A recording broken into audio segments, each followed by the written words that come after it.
ला बेटा पानी लाना।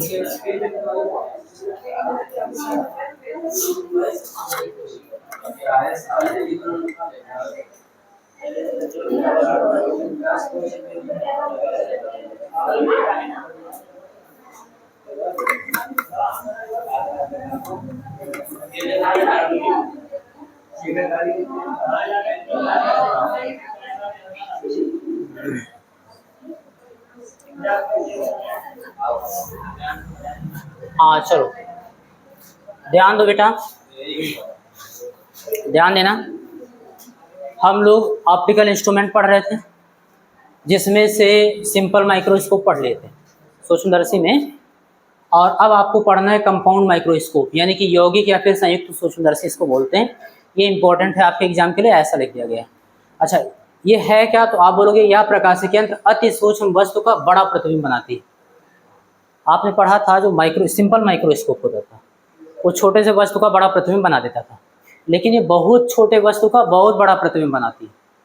बात समझ में आ रही है? इसका मतलब क्या हुआ, इसकी जो आवर्धन क्षमता है वो सिंपल माइक्रोस्कोप की तुलना में बहुत ज़्यादा। तो वही चीज़ लिखा है, इसकी आवर्धन क्षमता या सरल सूक्ष्मदर्शी की तुलना में बहुत अधिक होती है। कोई डाउट इसमें? अभी हम लोग देखेंगे कैसे कितना बड़ा प्रतिबिंब बनाती है। इसमें एक चीज़ और, कंस्ट्रक्शन इसका समझ लीजिए, संरचना। इसमें देखो दो नली आपको दिख रही है, एक नली पर छोटा सा लेंस लगा हुआ है, इसको हम लोग ऑब्जेक्टिव लेंस बोलते हैं बेटा, यानी अदृश्यक लेंस। ये वस्तु के समीप होता है। और ध्यान देना, दूसरी नली के दूसरे सिरे पर देखो बेटा एक बड़ा लेंस रखा है। बड़ा लेंस का मतलब इसका द्वारक बड़ा है। बात समझ में आ रही है? इसकी फोकस दूरी भी इसकी तुलना में बड़ा है, ज़्यादा है, और इसको हम लोग बोलते हैं आई पीस, यानी कि नेत्रिका, या फिर अभिनेत्र लेंस भी बोलते हैं इसको। ये आँख के पास होती है, यानी यहाँ से हम लोग देखते हैं। बात समझ में आ रही? अच्छा इसमें एक नली को दूसरे नली में खिसकाने की व्यवस्था होती है आगे पीछे, किसकी सहायता से? यहाँ पे दंतुर दंड चक्र व्यवस्था होती है, जिसको रैक पिनियन अरेंजमेंट बोलते हैं। बात समझ में आ रही? इसकी सहायता से हम आगे पीछे खिसका सकते हैं। बात समझ में आ रही? अच्छा नेत्रिका के समीप इस वाले नली में क्रॉस वायर होता है बेटा, ये क्रॉस तार। असल में जब इधर से देखोगे तो आपको ऐसे दिखेगा। बात समझ में आ रही? ये ऐसे दिखेगा, इधर से देखोगे, लेकिन जब बगल से देखोगे तो एक लाइन ही तो दिख रहा है। क्लियर है? देखो इसका अरेंजमेंट मैं समझाता हूँ, कैसे आपको समायोजन कैसे करना है। तो ऑब्जेक्टिव लेंस को क्या करना है बेटा, वस्तु के समीप रखना है। एक चीज और आप पूछ सकते हो, सर इसको छोटा क्यों किया गया, इसको बड़ा क्यों किया गया? भाई ऑब्जेक्टिव लेंस को कम फोकस दूरी वाली और कम द्वारक वाला ही क्यों रखा गया, बड़ा द्वारक वाला क्यों नहीं रखा गया? तो आप बताना कि अगर हम इसको बड़ा कर देंगे, समझना, बड़ा लेंस, बड़ा द्वारक वाला लेंस लगा देंगे यहाँ पर, तो जो वस्तु से प्रकाश की किरण आ रही है वो बड़े द्वारक के लेंस पर फैलेगी, तो प्रतिबिंब कम चमकीला बनेगा। बात समझ में आ रही है? धुंधला टाइप बनेगा। अच्छा अगर हम छोटा द्वारक वाला लेंस लिए हैं, अदृश्यक लेंस, तो प्रकाश जो आ रही है वो वस्तु से टकराकर वो उतना ही प्रकाश इस छोटे से द्वारक के लेंस पर फैलेगी, तो आप समझ पा रहे हो कि इसका चमकीला प्रतिबिंब बनेगा। बात समझ में आ रही है? बस यही लॉजिक है कि इसको छोटे द्वारक का कम फोकस दूरी का लेंस लगाया गया, अदृश्यक लेंस। क्लियर? ताकि वस्तु का प्रतिबिंब क्या हो, अधिक चमकीला दिखाई। ठीक है, अरेंजमेंट देखना बेटा, ऑब्जेक्टिव लेंस को वस्तु के समीप रखेंगे और नेत्रिका को क्या करेंगे, आँख के समीप रखेंगे। क्लियर है ना? ये भी लेंस।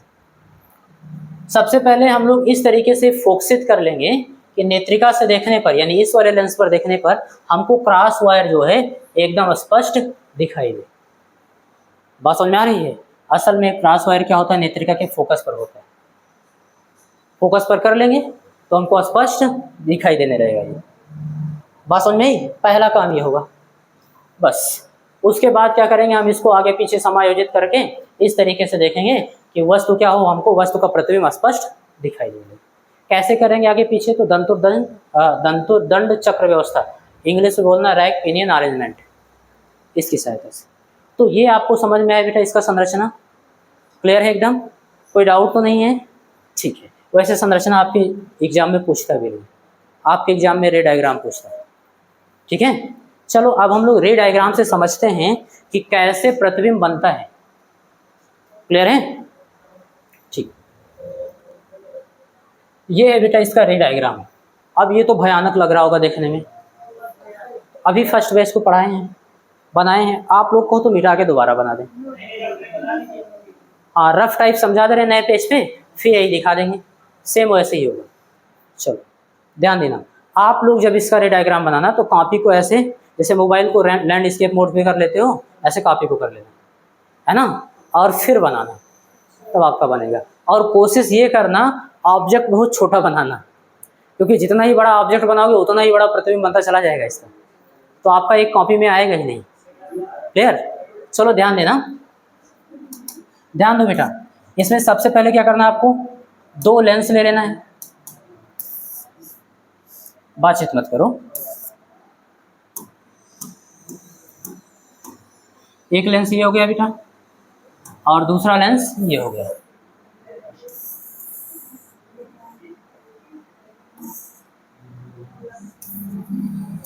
थोड़ा सा छोटा कर दे रहे हैं। चलो सपोज करना कि दोनों के दोनों लेंस क्या है बेटा, समाक्ष हैं। इनका अक्ष कैसा है, एक ही अक्ष है, एक ही अक्ष पर दोनों रखे हुए हैं।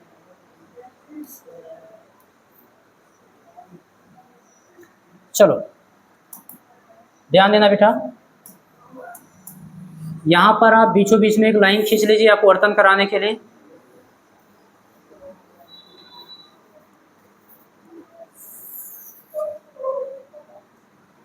ये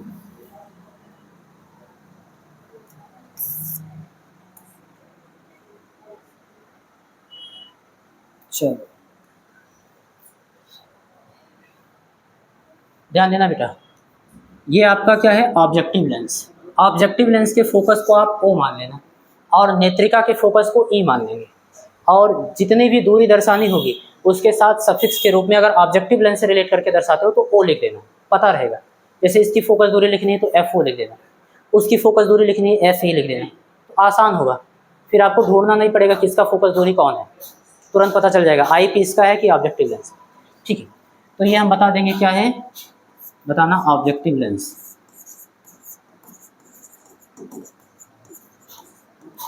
ये बात समझ में आ रही? अच्छा, ऑब्जेक्टिव लेंस का जो फोकस है, आप सपोज करना कि इसका प्रथम फोकस यहाँ पर है तो द्वितीय फोकस यहाँ कहीं होगा। ये प्रथम फोकस को किससे लिखते हैं बेटा, F1 से या फिर F' से। अब 1 लिखेंगे तो दिक्कत होगी, इसलिए F' लिख के सफिक्स के रूप में O लिख दे रहे हैं। O का मतलब ऑब्जेक्टिव लेंस का प्रथम फोकस। बात समझ में आ गई? अच्छा, यहाँ पर हम लोग लिख देंगे बेटा F, हाँ, और O लिख देंगे ऑब्जेक्टिव लेंस का द्वितीय फोकस। बात समझ में आ रही है? या फिर मुख्य फोकस, ये हो गया। अब वस्तु को कहाँ रखेंगे, तो वस्तु को ध्यान देना, हम लोग हमेशा जो ऑब्जेक्टिव लेंस है इसके फोकस दूरी से थोड़ा सा दूर रखते हैं। यहाँ पर समझना, यहाँ पर जब ऑब्जेक्ट रखते हैं तो इसकी जो फोकस दूरी है उससे थोड़ा सा दूर रखेंगे, उसका रीजन समझना। अगर आप दूर नहीं रखोगे, अगर आप फोकस और ऑब्जेक्टिव लेंस के प्रकाशिक केंद्र के बीच में रख दिए, तब आप जानते हो कि इसका प्रतिबिंब इसी ओर बन जाता है, वस्तु की ओर ही बन जाएगा, और आभासी और बड़ा बन जाएगा, फिर दूसरा लेंस प्रतिबिंब ही नहीं बना पाएगा उसका। बात समझ में आ रही ना? हमको क्या करना है, एक बार इस जहाँ पर जो ऑब्जेक्ट रखा जाएगा उसका प्रतिबिंब यहाँ बनाना है, उसके बाद फिर दूसरे लेंस के द्वारा भी बड़ा प्रतिबिंब बनाना है, दो बार बड़ा प्रतिबिंब बनाना है, तभी तो ज़्यादा बड़ा बनेगा। तो समझना, यहाँ पे क्या करना होता है, आपको ऑब्जेक्ट जब रखना होगा तो ऑब्जेक्टिव लेंस के प्रथम फोकस से थोड़ा सा दूर यहाँ पर कहीं रखिए, और कोशिश करना कि छोटा बनाओ। ऑब्जेक्ट सूक्ष्मदर्शी से कौन से ऑब्जेक्ट को देखते हो, सोच। बात समझ में आ रही है? थोड़ा सा एक ऑब्जेक्ट है ये, इसको आप मान लेना बेटा, ये A B क्या है। चलो इसका प्रतिबिंब देखते हैं उधर कहाँ बनेगा, क्लियर है? क्या हुआ अब, ओ ठीक है, इसका ऐसे बना दे रहा हूँ। मुख्य अक्ष के समांतर चलने वाली प्रकाश की किरणें कहाँ पर, द्वितीय फोकस से होकर जाएंगे ऐसे, ओके। अच्छा, एक प्रकाश की किरण आप क्या करिए, यहाँ से लेकर चलिए इसके प्रकाशिक केंद्र से जाने वाली, तो प्रकाशिक केंद्र से जाने वाली प्रकाश की किरण जो होगी वो ऐसे सीधे बिना विचलित हुए निकल जाएगी।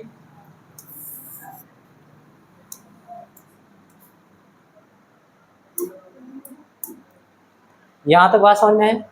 कोई डाउट? आप बोलेंगे मुख्य अक्ष के समांतर जाने वाली प्रकाशीय किरण यहाँ अपवर्तित हुई ऐसे चली गई और ये बिना विचलित हुए सीधे निकल जाएगी, एक दूसरे को यहाँ पर काट रही है। अच्छा, ये दोनों प्रकाशीय किरणें कहाँ से चली थी? बी से। तो बिंदु बी का यहाँ पर प्रतिबिंब बनेगा, बी डैश मान लेना, सममिति के कारण पूरा प्रतिबिंब मान लो।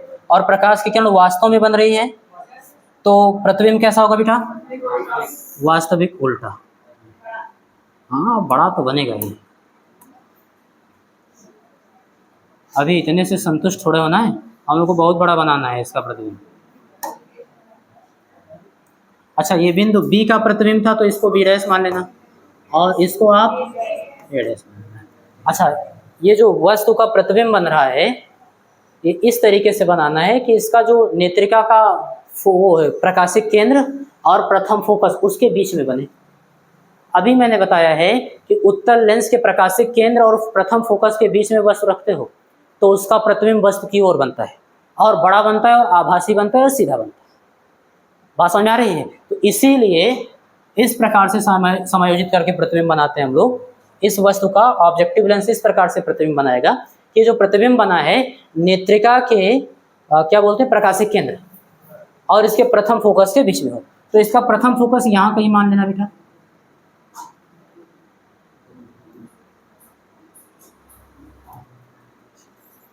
ये इसका क्या है? प्रथम फोकस। प्रथम फोकस को डैश से लिखते हैं ना। अब ये भी अब डैश था, उसको ओ लिखे थे, इसको ई का मतलब आई पीस। बात समझ में आ गई?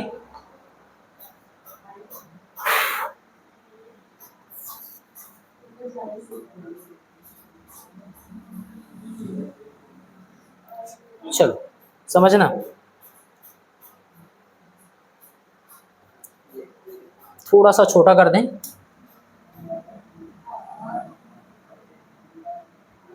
अभी हाँ, तनिक भरना है, ज्यादा भर छोटा करे पड़े। ध्यान देना बेटा, यहां तक पूरा व्यवस्था समझ में आ गई। अब ऑब्जेक्टिव लेंस के लिए तो ए डैश बी डैश प्रतिबिंब है, लेकिन यहां पर जो आई पीस है बेटा ये क्या है?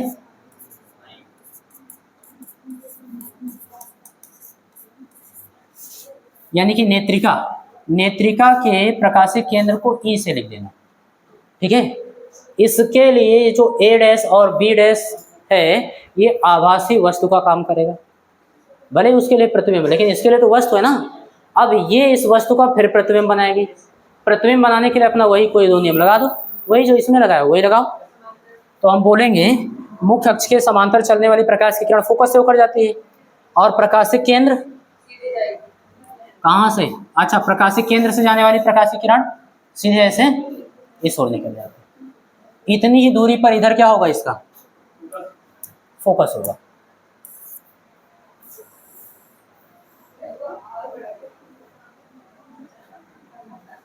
ठीक है बेटा। तो जो समांतर प्रकाश की किरण चलेगी ऐसे अपवर्तित होने के पश्चात कहां से होकर जाएगी? इतना बड़ा इधर कहीं इसका ऐसे फोकस है। ये बात समझ में आ रही? मेजर कर लिया जाए भाई। चलो ध्यान देना बेटा, कितनी दूरी पर है? 6.5 के आसपास। यहाँ भी ध्यान देना, 6.5 यहाँ है ना, यहाँ कहीं होगा।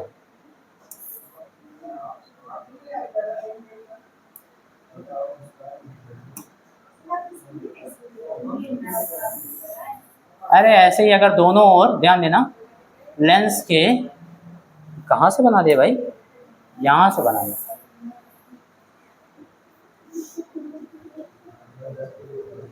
चलो, अगर लेंस के दोनों ओर का माध्यम समान हो तो फोकस दूरी से बराबर होती है ना, इसलिए ऐसा मैंने कर दिया।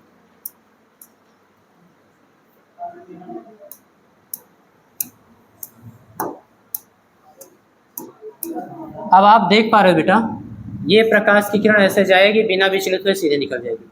समांतर जाने वाले इसके द्वितीय फोकस से होकर जाएगी। एफ होगा और इसको ई से लिखेंगे एफ। अब आप जान पा रहे हो ये दोनों प्रकाश की किरण इधर कहीं नहीं काटेगी, फैलती हुई जा रही। इन दोनों प्रकाश किरणों को पीछे बढ़ाओ। एक तो प्रकाश की किरण जो होगी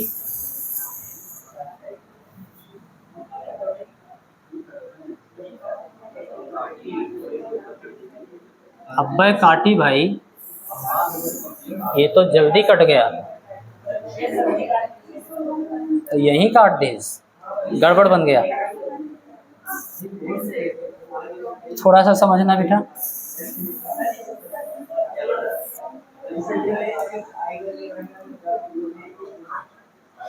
बातचीत मत करो, थोड़ा इधर कर दो।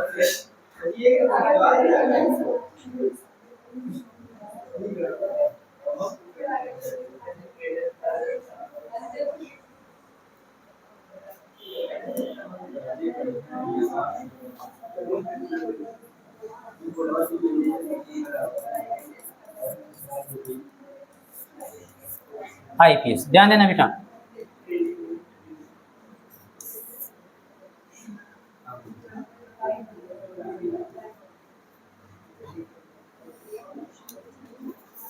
इसका जो नेत्रिका है, नेत्रिका का ऑप्टिकल सेंटर वहां मानना। आप देखो बेटा ऐसे जाएगी ये,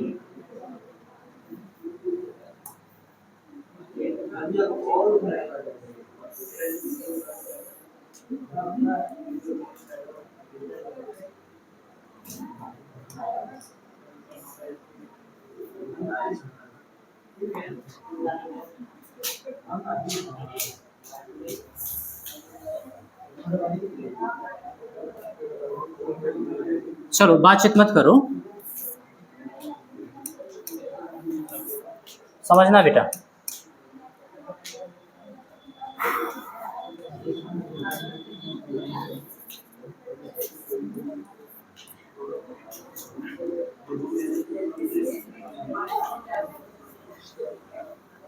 हाँ बेटा ध्यान दो, समांतर चलने वाली प्रकाश की किरण ऐसे द्वितीय फोकस से चली गई और इसके प्रकाशिक केंद्र से जाने वाली प्रकाश की किरण बिना विचलित हुए सीधे निकल गई। ठीक है, अब इनको पीछे बढ़ाइए थोड़ा, वो यहाँ कहीं बनेगा बेटा, देखो। हाँ कर लेना, क्योंकि देखो अभी हम लोग जो भी माप ले रहे हैं, मुझे कैसे पता होगा इसका फोकस यहीं पर होगा या इसका फोकस यहीं पर, ऐसे ही तो मान रहे हैं, ऐसे मान रहे हैं, इसलिए गड़बड़ हो रहा है फिगर। क्लियर है? बस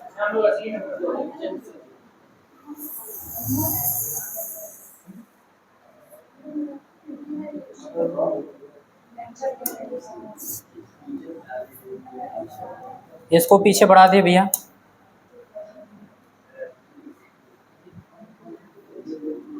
और इसको भी पीछे बढ़ाइए।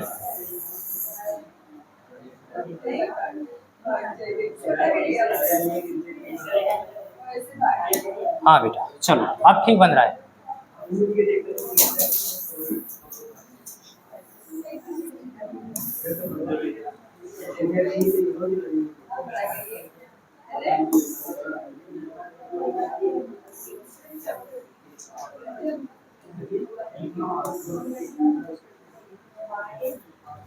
इसीलिए जो है इसका फिगर पहले से बना था।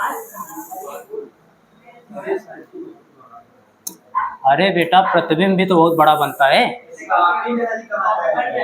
बन जाएगा भाई। ऑब्जेक्ट को बहुत छोटा बनाना, बता तो दिए। देखो यहाँ पर बने, यहाँ कहीं काटती हुई प्रतीत हो रही है, वास्तव में तो काट नहीं रही है, बात समझ में आ रही है।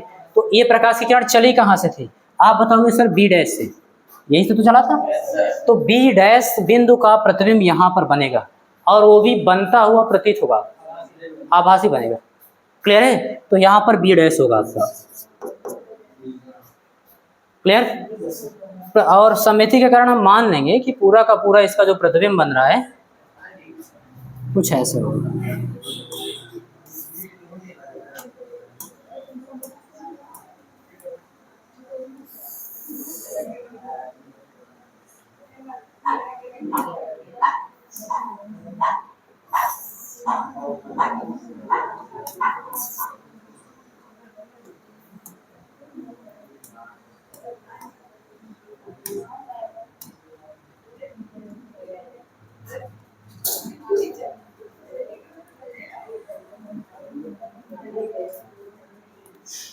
हाँ बेटा, समिति के कारण ए डैश का कहाँ पर बनेगा प्रतिबिंब, यहाँ पर ए डबल डैश, और ऐसे बीच के प्रतिबिंब का, बीच के बिंदु का सब ऐसे बनते चला जाएगा। यहाँ तक बात समझ में आ गई। अब आप पूरा रे डायग्राम बढ़िया से मैं समझाता हूँ, बढ़िया समझिएगा, है ना। एक बार फिर से वापस देखो, आपके पास दो लेंस है, एक ऑब्जेक्टिव लेंस है, एक आई पीस है। ऑब्जेक्टिव लेंस का मतलब अवदृश्यक लेंस, जो वस्तु के पास होगा। आई पीस का मतलब नेत्रिका, जो नेत्र के समीप होगा। बात समझ में आ रही। अच्छा, यहाँ पर जब ऑब्जेक्ट रखा जाएगा तो ऑब्जेक्टिव लेंस के प्रथम फोकस से थोड़ा सा दूर रखा जाएगा, ताकि इसका प्रतिबिंब दूसरी ओर बने। बात समझ में आ रही है। अगर आप फोकस प्रथम फोकस के बीच में रख दिया तो उसी ओर प्रतिबिंब बन जाएगा, तो इसलिए दूसरी ओर बने, यहाँ पर रख दिया गया, थोड़ा सा दूर रखा गया। अब देखो, समांतर चलने वाली प्रकाश की किरण, इसका प्रतिबिंब कहाँ बनेगा ये देखने के लिए आप नियम लगाओगे ना। तो समांतर चलने वाली प्रकाश की किरण किसके समांतर, मुख्य अक्ष के। लेंस से अपवर्तित होने के पश्चात द्वितीय फोकस से होकर जाएगी, तो यहाँ से होकर चली गई। FO ऑब्जेक्टिव लेंस का द्वितीय फोकस। अच्छा, लेंस के प्रकाशिक केंद्र से होकर जाने वाली प्रकाश की किरण बिना विचलित हुए सीधे निकल जाएगी, एक दूसरे को यहाँ पर काट रही है। प्रकाश की किरण चली कहाँ से थी, बिंदु बी से, तो बिंदु बी का यहाँ पर प्रतिबिंब बन जाएगा बी डैश, और प्रकाश की किरण वास्तव में मिल रही है इसलिए वास्तविक प्रतिबिंब बनेगा। सममिति के कारण आप पूरा प्रतिबिंब ऐसे मान लेंगे ए डैश बी डैश, और उल्टा बन ही रहा है।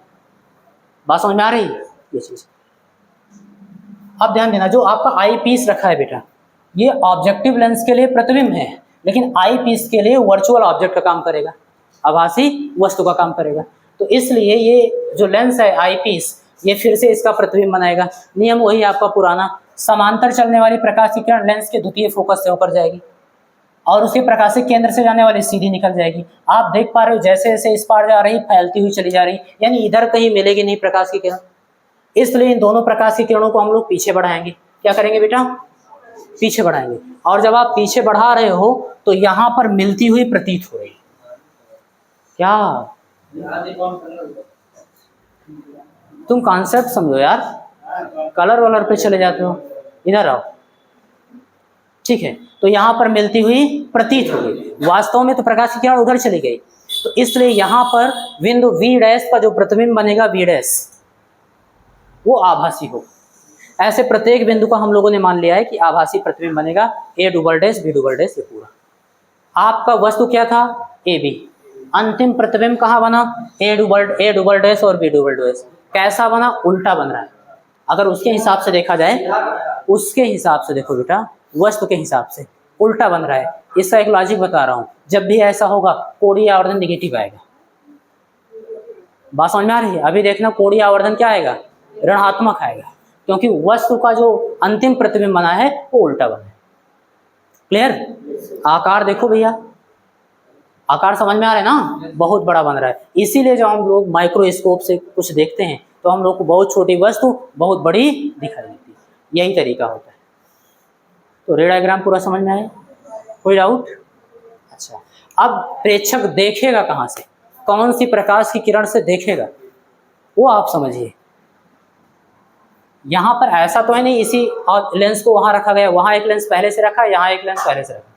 तो ये जो प्रकाश की किरण आपको दिख रही है बेटा, ये वाली प्रकाश की किरण यहाँ पर क्या होगी, अपवर्तित होगी, और ये वाली भी प्रकाश की किरण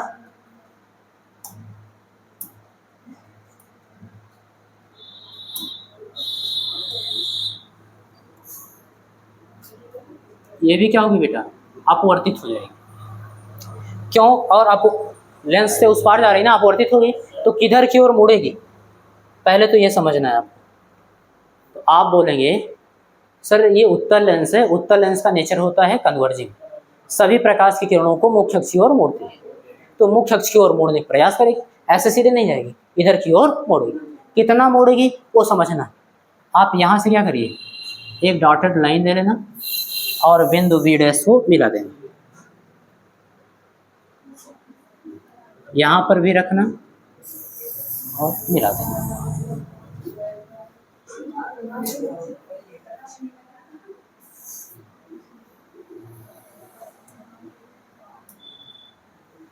असल में जो प्रकाश की किरण होगी बेटा, वो इसी के अनुदिश जाएगी, ऐसे इधर की ओर।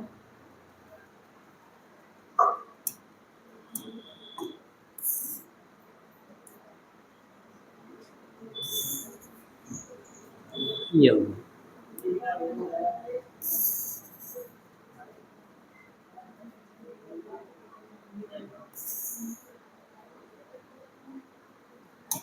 बात समझ में आ रही? ये नहीं, क्या चीज? अभिलंब क्या? अरे आप पतला लेंस पढ़ चुके ना, पतले लेंस में आप एक ही बार अपवर्तन कराते हो, है ना, बीचों बीच में एक लाइन खींच देते हो डॉटेड, वहीं से अपवर्तन करा दिए। वैसे तो दोनों सतहों पर होगी, लेकिन हम लोग एक बार ऐसे करवा देते हैं, ठीक है ना, तो लेंस पतला है। अब ये देखो यहाँ पर बेटा आपका ऑब्जर्वर होगा,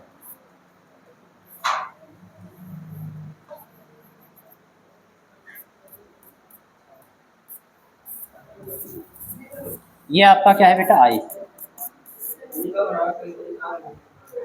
तो ये जो ऑब्जर्वर होता है वो इस प्रकाश की किरण से ऐसे दिखता है। पूरा रे डायग्राम आप बताओ समझ में आया कि आया? हाँ ऐसे बनाओ पेपर में। तुम यार तब से बहुत ज्यादा डरे हुए हो, क्या दिक्कत है इसमें बताओ?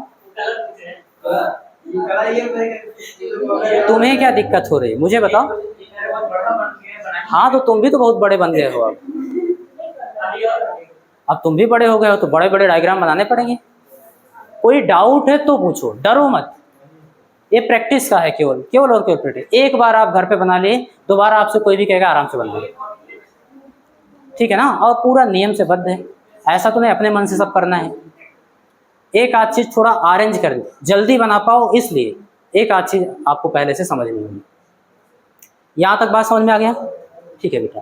रे डायग्राम के बाद आपको जरूरी क्या होता है बेटा? कोणीय आवर्धन याद करते हो ना, बोलो, वो ज्ञात कर लेंगे। ध्यान देना, अभी ये जो आपका रे डायग्राम है बेटा वो कैसे बना है? फर्स्ट फिगर आप बोलोगे यंत्र के साथ, यंत्र के साथ ऐसे देख रहे हो ना, तब आपको ये प्रतिबिंब दिखाई दे रहा है, A double dash B double dash. यहाँ से तो आप बीटा ज्ञात करोगे, बिना यंत्र के आप अल्फा ज्ञात करोगे।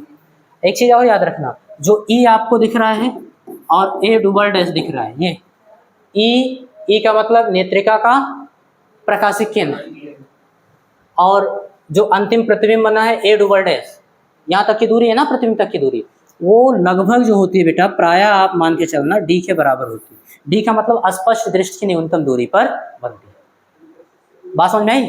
कौन सा लेंस प्रतिबिंब बना रहा है? अंतिम नेत्रिका, इसीलिए उसके प्रकाशिक केंद्र से दूरी मेजर किया गया। क्लियर? वैसे तो आप इस प्रतिबिंब को इस स्थिति और अनंतता के बीच में कहीं बना सकते हैं, अनंत के बीच में, तभी तो अभी फर्स्ट केस और सेकंड केस आप पढ़ोगे, जब अंतिम प्रतिबिंब स्पष्ट दृष्टि की न्यूनतम दूरी पर बन रही हो, दूसरा जब अनंत पर बन रही हो।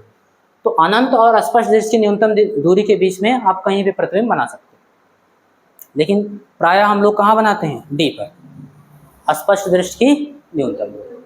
यहाँ तक बात समझ में आई? ठीक है, चलो ये हो गया।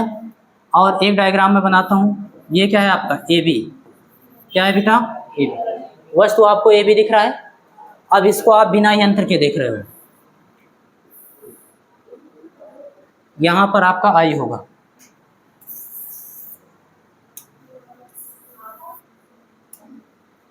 फिर से बनाना पड़ेगा और क्या, उसका मन कह रहा नहीं आएंगे, उल्टा सीधा बना दिए हो, ठीक ठाक बनाते तो आते। ये आई हो गया बेटा, बात समझ में आ रही? अब आप बिना यंत्र के देख रहे हो, ये सेकंड डायग्राम है।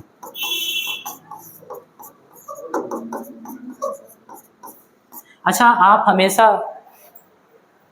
से पहले से ही जानते हो कि अगर हम सूक्ष्मदर्शी में अल्फा का कैलकुलेशन करेंगे तो वस्तु को कहाँ पर रखेंगे? स्पष्ट दृष्टि की न्यूनतम दूरी। बात समझ में आ रही? लेकिन अभी हम दूरदर्शी के लिए कैलकुलेशन करेंगे तो वस्तु जहाँ पर है वहीं पर मानेंगे। बात समझ में आ रही है? ये चीज़ याद रखना, ठीक है।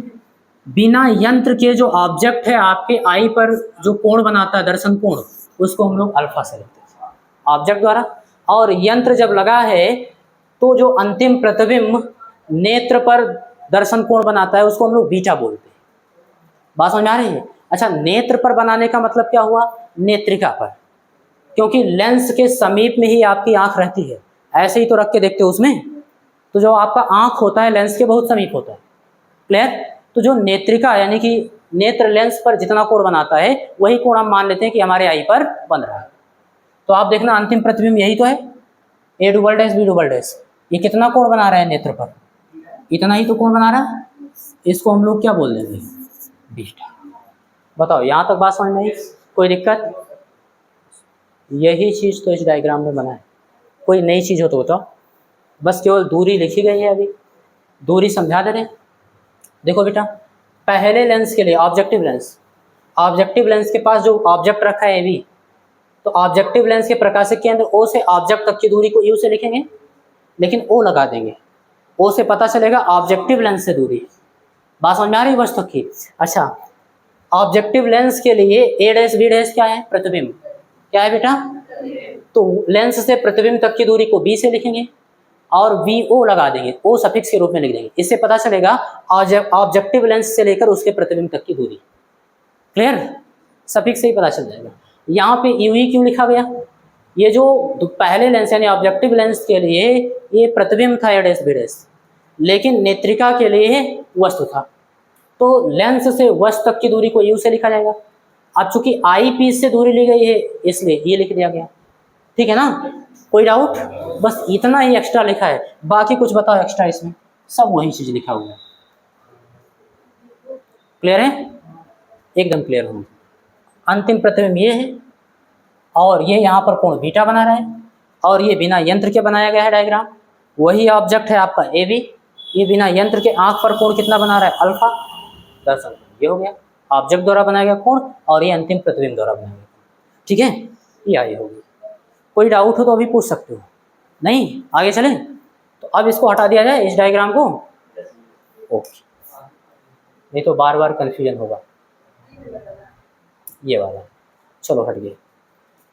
ठीक है भैया, अब हम लोग को क्या करना है? कैलकुलेशन करना है कोणीय आवर्धन का। किसका? या फिर आवर्धन क्षमता यंत्र का। वो क्या होता है? एम बराबर बीटा अपन अल्फा, यही तो होता है। चलो ज्ञात करते हैं बेटा। इसको मैं मिटा दूं तो आपको ज़्यादा समझ में आएगा, वैसे समझाएंगे तो उड़ेगा। आ जाता, ये तो मिटाने की जरूरत नहीं है, समझा रहा हूँ बेटा, ध्यान देना। मैग्नीफाइंग पावर या फिर एंगुलर मैग्निफिकेशन बोलते हैं, यानी कि कोणीय आवर्धन क्षमता या फिर कोणीय आवर्धन। होता क्या है? यम बराबर बीटा अपन अल्फा, ये पहले से जानते हो। अब चूंकि अल्फा व बीटा कोण क्या है? बहुत छोटा होगा। दोनों के दोनों कोण क्या होंगे? छोटे होंगे। अगर छोटे कोण हैं तो बीटा बराबर tan बीटा, अल्फा बराबर लगभग tan अल्फा के हम लोग मान सकते हैं। अगर ऐसा है तो समकोण त्रिभुज आप देखना ई ए डैश बी डैश, जिसमें बीटा होगा वहीं से तो निकालेंगे। तो ई dash E A dash B dash, E A dash B dash, ये समकोण त्रिभुज आपको दिख रहा है।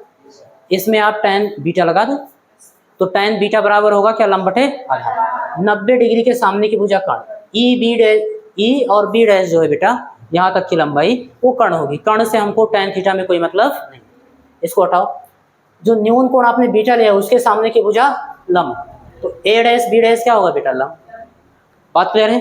और जो बच गया ई ए डैश वो आधार होगा। तो लंब बटे आधार का मतलब ए डैश बटे बी डैश, ओ ए डैश बी डैश बटे ई ए डैश। तो ध्यान देना, ए डैश बी डैश बटे ई ए डैश, वही लिख दिया गया। कोई डाउट? ऐसे tan अल्फा जब निकालना होगा यानी कि अल्फा का मान, तो वो लंब बटे आधार वो भी होगा, ए बी बटे सी ए, इसलिए लिखा गया किसमें? Triangle C A B.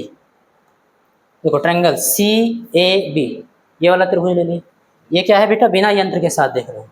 तो इसमें देखना अल्फा, अल्फा के सामने की भुजा लंब ए बी ले ली बटे आधार डी ले ली। डी को आप अभी सी ए लिखो। क्या लिखो बेटा? सी ए लिख लिए, ए बी बटे सी ए। कोई डाउट नहीं? ठीक। अब इसमें आप वैल्यू रखो बेटा, m बराबर बीटा की जगह पर,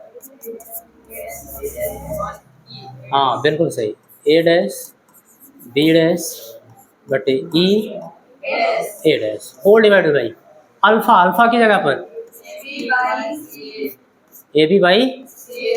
बताओ यहाँ तक बात समझ में आ रही? भैया इधर देखना, क्लियर है एकदम? उड़ रहा है? उड़ तो नहीं रहा है? ध्यान से। सी ए का गुणा यहाँ पर हो जाएगा, ए बी का गुणा इसमें हो जाएगा। कराइए। m बराबर सी ए का गुणा ऊपर होगा अंश में, A dash B dash into C, A B का गुणा ई ए डैश में होगा तो बटे A B into E A dash. अलग किए हैं थोड़ा उद्देश्य से, ये समझ में तो आ रहा है। अच्छा, अब हम सभी जानते हैं बेटा लीनियर मैग्निफिकेशन, रेखीय आवर्धन, प्रतिबिंब की लंबाई बटे वस्तु की लंबाई, यही तो होता है, प्रतिबिंब की लंबाई बटे वस्तु की लंबाई, m बराबर आई अपान ओ। क्लियर है? तो यहां पर देखना MO ऑब्जेक्टिव लेंस के लिए, ऑब्जेक्टिव लेंस के लिए रेखीय आवर्धन क्या होगा, प्रतिबिंब की लंबाई बटे वस्तु की लंबाई। तो ऑब्जेक्टिव लेंस के लिए प्रतिबिंब क्या है बेटा, ए डैश बी डैश, ये प्रतिबिंब की लंबाई हो गया, बटे वस्तु की लंबाई क्या है, ए बी। तो ए डैश बी डैश बटे ए बी, भैया ए डैश बी डैश बटे ए बी, इसको निकाल क्यों है, क्योंकि वो मिला है। तो ये किसके बराबर होगा, आप बोलेंगे ऑब्जेक्टिव लेंस का ये रेखीय आवर्धन है। अच्छा, रेखीय आवर्धन लेंस का होता कितना था, बी अपान यू, क्या होता था बेटा, हम लोग प्रूफ कर लिए थे। तो ध्यान देना बी अपान ओ, यू लिख दिए लेकिन बी ओ अपान यू ओ लिखा गया, ओ का मतलब ऑब्जेक्टिव लेंस के लिए, ठीक है। हाँ, तो ऑब्जेक्टिव लेंस के लिए प्रतिबिंब तक की दूरी बटे वस्तु तक की दूरी। अब आप देख पा रहे हो कि प्रतिबिंब उल्टा बन रहा है, क्या बन रहा है, तो चिन्ह सहित अगर हम रखें तो बी ओ तो प्लस का होगा, यहां पर देखना बी ओ क्या होगा बेटा, प्लस का, और यू ओ क्या होगा, माइनस का, क्या होगा, माइनस का। यहां तक बात समझ में आ गई बेटा, यहां आप देखो यहां तक बात क्लियर है। अब आप इसको चाहे ऐसे लिखो चाहे माइनस बी ओ अपान होल, किया क्या मैंने, माइनस एक से अंश और हर में गुणा करा दो, तो माइनस प्लस माइनस हो गया और माइनस माइनस प्लस हो गया। कोई डाउट, चाहे अंश में माइनस लिखो चाहे हर में लिखो, तो वही लिख दिया मैंने minus B O upon U. किसी बच्चे को कोई डाउट तो नहीं है, यहाँ पे थोड़ा सीरियस होने की जरूरत है, नहीं तो आप एग्जाम में गलती करोगे। तो जहाँ पे बेटा ए डैश बी डैश बटे ए बी लिखा है, जहाँ पे ए डैश बी डैश बटे ए बी लिखा है वहाँ पे क्या लिख सकते हो, लिख दो minus B O upon U. अच्छा, सी आप सबकी वैल्यू पुट करो, सी ए किसके बराबर है, माइनस डी। बात समझ में आ रही है? तो सी ए को हम लोग क्या लिखेंगे, ऑब्जेक्ट को हमेशा हम बाईं ओर रखते हैं, क्लियर है ना। तो minus D upon E A dash, E A dash नेत्रिका से उसके वस्तु तक की दूरी यू ई, और बाईं ओर है माइनस यू ई। क्या लिख देंगे बेटा, किसी बच्चे को कोई दिक्कत तो नहीं हो रही है, अगर होगी तो तुरंत बोलना, तो मैं समझाऊंगा ज़्यादा। माइनस से माइनस कैंसिल हो जाएगा। आपका बेटा जनरल फार्मूला आ गया, कोणीय आवर्धन का जनरल फार्मूला क्या है, माइनस वी ओ अपान डी अपान। अच्छा, यहाँ तक बात समझ में आ गई। और नली की लंबाई भी पूछता है, किसके, सूक्ष्मदर्शी के।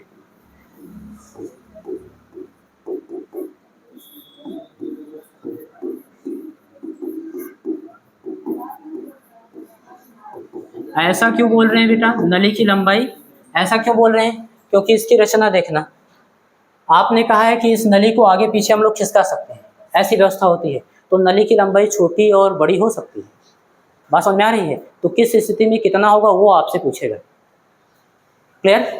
नली की लंबाई का मतलब बेटा ऑब्जेक्टिव लेंस और आई पीस के बीच की दूरी, क्योंकि एक सिरे पर ऑब्जेक्टिव लेंस लगा है, दूसरे सिरे पर आई पीस, तो इन दोनों के बीच की जो दूरी होगी वही नली की लंबाई होगी, क्लियर। इन दोनों को आगे पीछे खिसकाओगे ऐसे, कहने का मतलब है नली को खिसकाने का मतलब नेत्रिका और ऑब्जेक्टिव लेंस के बीच की दूरी बदली जाती है, ठीक है। चलो देखते हैं कितनी होगी, यहाँ पे आ जाओ, ऑब्जेक्टिव लेंस ये है और नेत्रिका ये है, इन दोनों के बीच की दूरी इतनी ही तो है, कुल मिला के आप बोलोगे B O plus U E, इन्हीं दोनों दूरी की तो बराबर है। यहाँ से यहाँ तक की दूरी कितनी है, और यहाँ से यहाँ तक, इन दोनों को जोड़ दिए तो उन दोनों लेंसों के बीच की दूरी मिल जाएगी यू ई, ठीक है। लेंथ को यल से लिख देना बेटा, एल बराबर होगा कितना, B O plus U E. सावधानी ये बरतना है कि हमको इनका निरपेक्ष मान लेना है, यानी मॉड में प्लस माइनस से कोई मतलब नहीं। क्यों? क्योंकि अगर आप माइनस वगैरह लिए तो उनके बीच की आपको दूरी नहीं मिलेगी।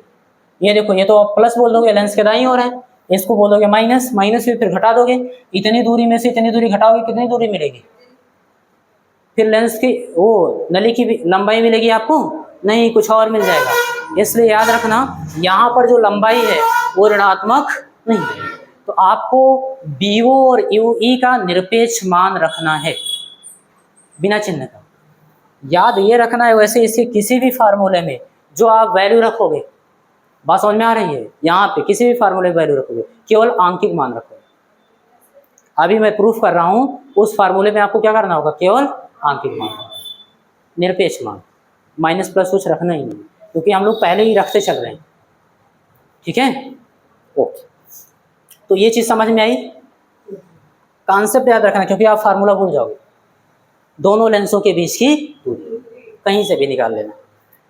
अब देखो, आपसे एग्जाम में ये नहीं पूछता ज़्यादातर कि भैया आप संयुक्त सूक्ष्मदर्शी का किरण आरेख बनाइए, हमको समझाइए, उसके बाद उसका कोणीय आवर्धन बताइए। ये नहीं, आपसे पूछता है जब अंतिम प्रतिबिंब अनंता पर बन रहा है या फिर अंतिम प्रतिबिंब स्पष्ट दृष्टि की न्यूनतम दूरी पर बन रही है, तब आप मुझे उसका कोणीय आवर्धन का व्यंजक बताइए कितना होगा।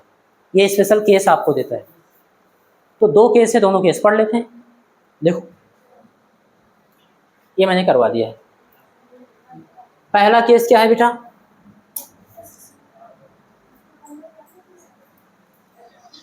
जब अंतिम प्रतिबिंब स्पष्ट दृष्टि की न्यूनतम दूरी पर बने। पहला अंतिम प्रतिबिंब क्या होगा? स्पष्ट दृष्टि की। ये बताना चाह रहा है, अर्थात VE। अच्छा, VE क्यों लिख रहे हैं?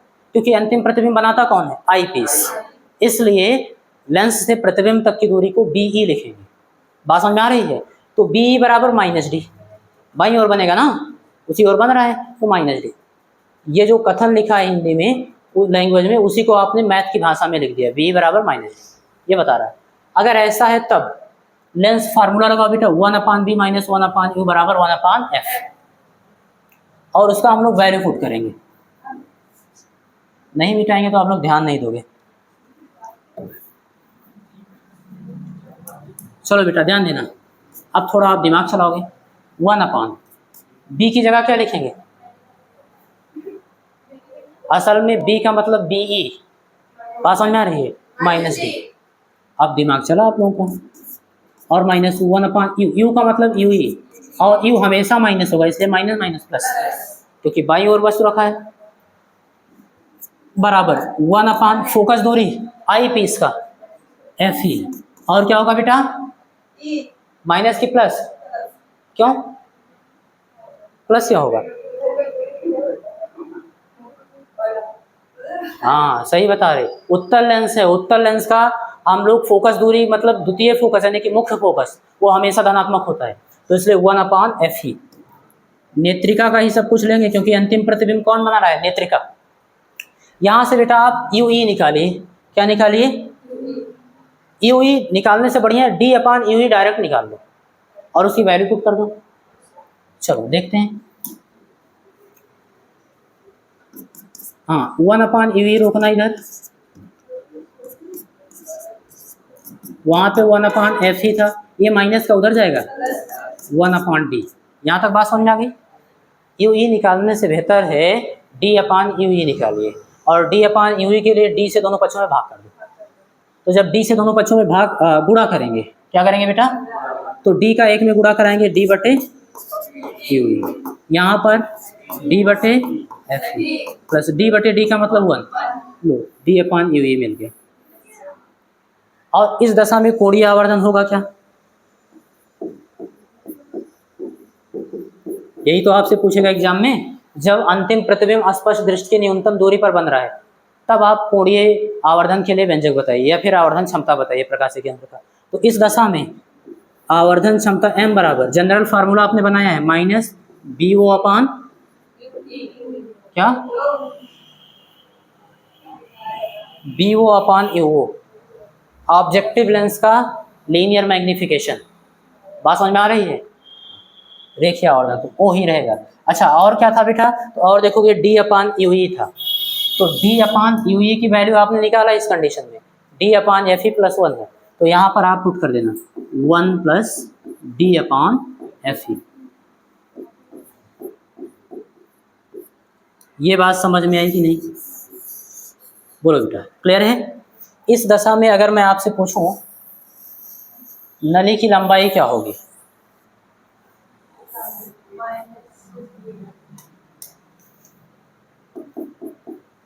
इस दशा में यम बराबर इतना हो गया और यल बराबर क्या होगा? एल का मतलब नली की लंबाई क्या था बेटा? Mod of B O plus mod of U E. तो यू ई की वैल्यू यहाँ से निकाल लो। कैसे निकालेंगे? ध्यान देना, इस वाले स्टेप से 1 अपान यू ई बराबर क्रॉस मल्टीप्लिकेशन कराना, डी का एक में करेंगे डी प्लस एफ ई का एक में करेंगे एफ ई अपॉन इन दोनों का आपस में करेंगे तो डी इंटू विरोमा अनुपात कर दो तो यू ई बटे एक यानी यू ई बराबर तो D into F E upon D plus F E. ध्यान देना, मैं आपको फार्मूला याद नहीं करवा रहा हूँ, बिल्कुल भी याद करोगे दिक्कत हो जाएगी, सबका अभी कंफ्यूज हो जाओगे। अभी 2 और बचा है, किसका क्या होगा, इसलिए मैं आपको कॉन्सेप्ट समझा रहा हूँ। इस तरीके से 1 मिनट से ज़्यादा नहीं लगना है, फटाफट आप डेरिवेट कर लोगे। तो आप याद कर सकते हो, अच्छी बात है, लेकिन आप कॉन्सेप्ट समझिए कि कैसे निकालना है। नली की लंबाई B O plus U E यही तो होता था, तो मॉड ऑफ यू ई की जगह क्या लिखोगे? अपॉन डी प्लस, हाँ कुछ भी होगा बेटा, इनका रिजल्ट प्लस माइनस कुछ भी आएगा, आप प्लस ही लिखोगे, ठीक है। मॉडल ये नली की लंबाई है, ठीक है। ये आपको कुल मिला के नली की लंबाई ये याद रखना है। किसका नली की लंबाई है? सूक्ष्मदर्शी से B O plus U E. ऐसे वो फिगर याद रहेगा ना, डायग्राम। बी ओ का मतलब ऑब्जेक्टिव लेंस से प्रतिबिंब तक की दूरी, लेकिन वही प्रतिबिंब नेत्रिका के लिए ऑब्जेक्ट का है, ऑब्जेक्ट का काम करेगा, इसलिए यू ई, तो B O plus U E हो गया। अब आप देखिए बेटा दूसरा कंडीशन, जब अंतिम प्रतिबिंब अनंत पर बने। अंतिम प्रतिबिंब कहाँ पर बनेगा? अर्थात v बराबर माइनस इन्फिनाइट, उधर ही तो बनेगा, माइनस लो प्लस लो कोई दिक्कत नहीं है, ले लिए।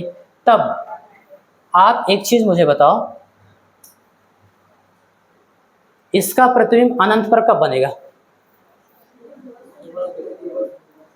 आप बताओगे सर जब ये वाला ऑब्जेक्टिव लेंस इस ऑब्जेक्ट का प्रतिबिंब इसके फोकस पर ही बना दे, यही ए डैश बी डैश कहाँ पर बन जाए? फोकस पर। फोकस पर बन जाएगा तो इसका प्रतिबिंब कहाँ पर बनेगा? अनंत पर बनेगा। बात समझ में आ रही है? और जब अनंत पर बनेगा तो वही कंडीशन हम लोग ले लेंगे। अनंत पर प्रतिबिंब बन रहा है, जाहिर सी बात है वस्तु कहाँ पर होगा? फोकस पर, ठीक है। ओके, ऐसे आप निकाल भी सकते हो इस फार्मूले से, लेकिन निकालने की जरूरत नहीं है, बार बार वही चीज निकाल रहे हैं हम लोग। वो याद रखो, वस्तु फोकस पर है तभी प्रतिबिंब अनंत पर बनेगा, और इसके माइनस प्लस का कोई मतलब नहीं होगा यहाँ पर। ध्यान देना, इस दशा में m बराबर minus B O upon U O, और फार्मूला क्या था? d upon U E. क्या था बेटा? जो जनरल फार्मूला था d अपान यू ई। तो यहाँ पर ध्यान देना, यू ई की जगह हम लोग क्या लिख देंगे? एफ ई, हो गए। अच्छा, नली की लंबाई क्या हो जाएगी इस दशा में? l बराबर, तो mod of V O plus mod of U E था, यू ई की वैल्यू एफ ई लेते हैं। आपका कंपाउंड माइक्रोस्कोप खत्म हो गया बेटा। अगर किसी बच्चे को किसी भी स्टेप में दिक्कत है तो वो पूछ सकता है, कहीं पे भी दिक्कत हो। कोई डाउट है? नहीं है? रे डायग्राम में राजवीर डर नहीं लगेगा अगर प्रैक्टिस होगी तो। एक बार केवल बनाना घर पे, बस बिना देखे तैयार हो जाएगा ऐसे ही। हाँ, एक बार बिना देखे बनाना है तैयार। यही आपको करना है एग्जाम में भी।